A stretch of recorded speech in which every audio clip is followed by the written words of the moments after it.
জামিন দিতে পারবে। মাহমুদুর রহমান ভাইয়ের আইনজীবী যাতে মহানগর দায়রা জাজের কোর্টে জামিনের আবেদন করতে পারেন, সেই জন্য রায় যেদিন হয়েছে ঠিক সেদিনই অত্যন্ত দ্রুততার সাথে ওনাকে সকল কাগজপত্র, রায় আদেশের কপি সহ পৌঁছে দেওয়া হয়েছে। উনি জামিনের আবেদন এখনো করেন নাই। জামিনের আবেদনটা করলে ওই আদালতের জামিন দেওয়ার এখতিয়ার আছে এবং ওনার জামিন পাওয়ার পথ প্রশস্ত হবে।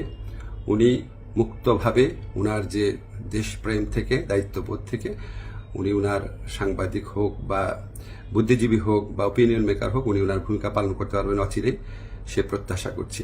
আমি শুধু আপনাদেরকে একটা জিনিস একটু বোঝার জন্য অনুরোধ করছি।